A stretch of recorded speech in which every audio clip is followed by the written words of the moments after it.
Tante. Yes. You've had it. Can I call you Tante? Yeah. You like that name? Sure. Do you have any other nicknames? Tunes. You gave me that name. Yeah. No, everybody calls me that. Okay. So, talk about 2024. Honestly, 2024 wasn't that bad. Really? It was okay. It was an okay year. I learned. I think one of the biggest things that I took from it was I always compared myself to other people. I always felt like life was a race and I was competing with everybody around me. But I've learned that in 2024 that you have to do what's best for you and what makes you happy, and whether that makes it seem like you're behind or...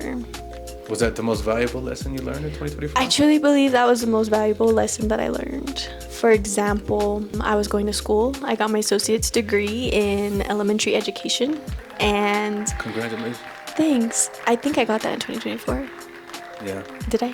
Pretty sure. Yeah. Okay. Well, I got my associate's degree and... Because that was the time when we were supposed to... we just got done doing... was it Antone's? Antone. Or was it Lightfoot's podcast? Lightfoot, because Lightfoot and you came had to make a speech the next day, Yeah. So they actually asked me to speak at the graduation, which was awesome. I talked about the podcast. Everybody was all excited about the podcast. Because I had to speak at like a event before, and they were like already talking about the podcast. And they said when they read my paper, like my speech, because you have to send it in for them to approve it. They said they all went and watched our podcast. Wow. And they loved it, and they really enjoyed it. So, is public speaking hard for you? It's always been pretty easy for me in my younger years, but I think because of COVID and everything, I feel like I have a hard time. Like, really? When I got up there to speak, I was like literally having a panic attack, but I was trying to like... You're real natural every time. Thanks. 2024 was filled with a lot of opportunities like that. We had people reaching out to us, small town Rez Girls, so we had a lot of gigs going. I was pursuing my bachelor's degree, so this last fall semester, I did my first semester of my bachelor's degree. Okay.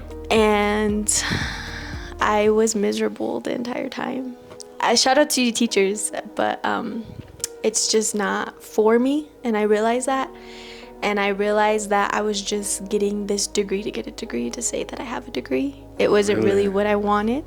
And so back in July of 2024, it was full of blessings and, lessons. But I met your sister, Dr. Frizzell, and she opened... Felicia. Hopefully we can get her on the podcast soon. Yep.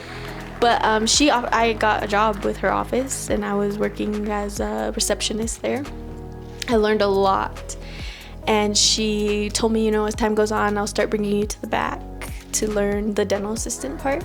Yeah. And so right at the end of 2024, a dental assistant opened up. And so this beginning of this year, she offered me a job as a dental assistant, and she's going to help me become certified.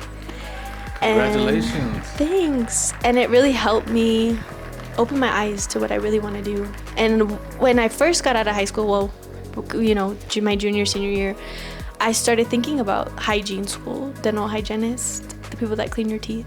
Yeah. So I was wanting to go to that program, but I didn't really know anybody. I didn't ever get to see it, shadow somebody like your sister, but she's a dentist. So ever since I've been dental assisting, I took this semester off to get certified to become a dental assistant, and I'm thinking about going back for my bachelor's degree in biology, and I might go to dental school. Congratulations. Yeah, she really helped me. She inspired me, and I think it's something I want to do. You learned, that was your biggest thing that you learned in 2024. You said comparing yourself to people. Comparing myself. Did you realize you had to run your own race? Yes. And the crazy thing is, my family would always say, you have to run your own race. It's not about where other people are. And I think we often, I know this is so corny, but, J. Cole says, love yours. There's all, I love that. And I truly live by that. Yes, I love J. Cole. I love that song. And it's true. I think, with everything, not even just, school or whatever, you have to love your life. And that's the thing that I want to go into 2025 with is, I want to love my life and love what I have and stop comparing myself to everybody else. That's beautiful. So what's the mission now? I'm gonna full throttle it this next semester. Wow. But I also like it. This gives me more time to focus on the podcast, and I want to do other things with the podcast. So for those who don't know, you and Maddie lived together for quite some time, but